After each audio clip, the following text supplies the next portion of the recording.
So I am 32 years old, but for the majority of my 20s, I didn't have a whole lot of self-worth or self-value. And when you don't have self-worth or self-value, it's impossible to know what your potential is. I grew up in Bismarck, North Dakota, like many of you, I'm sure. And life was pretty easy in North Dakota. You don't have to lock your doors at night. You can leave your keys in the car. I walked to school 5 blocks away, played with tons of kids, and had a big yard and a bike to play in. And by the time I was 12 years old, I thought I had my entire world figured out. I used to keep this box underneath my bed, and inside this box I would put pictures of what my life was going to look like when I got older. So I had this picture of a huge white house with a white picket fence and green shutters, picture of these women who were working and living in New York City, and a picture of this really tall, dark, handsome man who was supposed to be my husband. My boyfriend's 5'10", so you win some and you lose some, right? But seriously, I was going to go to college, get this kick-ass job, but unfortunately, when I was 16 years old, I got a difficult dose of reality that made me question everything. Today, I learned that my dad was a gambling addict. For the past couple years, he had been cleverly hiding his behaviors and activities from us, and he had just told my mom that he had owed a lot of money to a lot of people that we just didn't have. I didn't get addiction. I was a 16-year-old kid. Why can't you just stop gambling? It's really difficult to love somebody who's an active addict, and that was when I found running, thank God. Running was my salvation. I quickly and thankfully got consumed by the lessons that running taught me. I had so much negative emotional energy inside of me that I had to do something with it. And running gave me so much at that time in my life. I learned 2 very valuable lessons. One, that you have to take life one step at a time. You cannot cheat running. You cannot go out and run 10 miles and run number 1 and run number 10. That's 2 miles.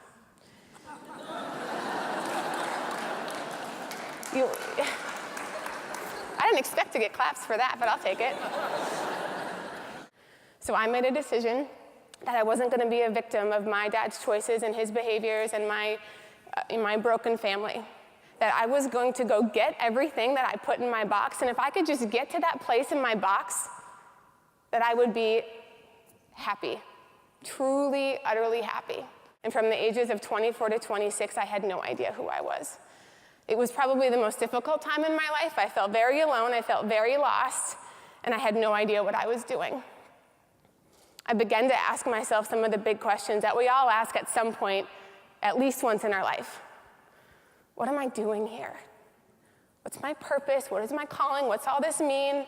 I started to question that if this life that I had built for myself was even something that I wanted. And that was a really scary place for me because I didn't have a plan B. This was what I was banking on. If I just got to this husband and this house and this job, and I was extremely nervous, and I felt paralyzed. And those emotions took over for the next several months, so I did the smartest thing I could think of, and I quit my job. I quit my job because I thought I was going to be forced to figure it out if I took away my security blanket.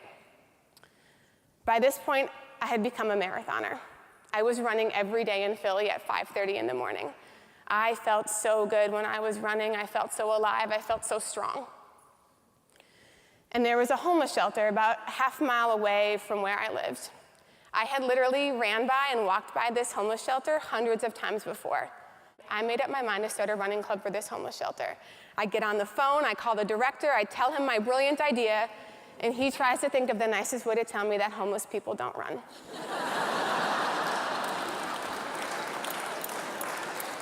So I convince him to at least ask. If you could just ask anybody living in the shelter if they're interested, I'll be there 3 mornings a week and take care of everything. So he tells me not to get my hopes up, but that he would ask. Well, a week and a half later, I get an email from this gentleman with the names of 9 guys and their shoe sizes asking me what's next. I'm super excited. I send an email to anybody I have an email address for, asking for old shoes, clothes, and if you don't have those things, I'll take your money. I was going to start Philadelphia's first homeless running club. People sent in all kinds of shoes, and I remember looking at these shoes and thinking, I wouldn't run in these. They're old and they're dirty. And what kind of message am I going to give to these guys if I tell them that these are good enough for them because they're homeless? So decided that everybody was going to get a brand new pair of shoes. And I walk into the chapel, and there's 9 African-American men sitting in there, and they have no idea some young blonde girl's coming in to run with them. So I get arms crossed, looking at me, cockeyed, wondering, who is this girl? I get people winking at me, wondering, who's this girl? I had all these different emotions, and I had to completely neutralize the room. I asked all these guys to sign a dedication contract that I created on my computer at home. It was called the Sunday Breakfast Rescue Mission Dedication Contract. Our name's a little cooler today. And it said, if you want to be a part of this, you've got to show up 3 days a week, Monday, Wednesday, Friday, at 6 a.m., and you have to be on time. And you need to come with a positive attitude and support and respect your teammates. I didn't look at these guys and say, I get it, you're homeless. You can't possibly show up 3 days a week. If you make it 1 day a week, that would be great. And you're probably going to be late, but if you can try not to be too late, I'd really appreciate that. I looked at these guys and demanded nothing but pure excellence from them. And it was almost as if they were waiting for someone to do that. They looked at me, they looked at each other, and we all signed that piece of paper that night. And we had our first run together on July 3rd. If these 9 guys are benefiting from this program or from this community, what about all the other people who are homeless around the country? Wouldn't they benefit from this?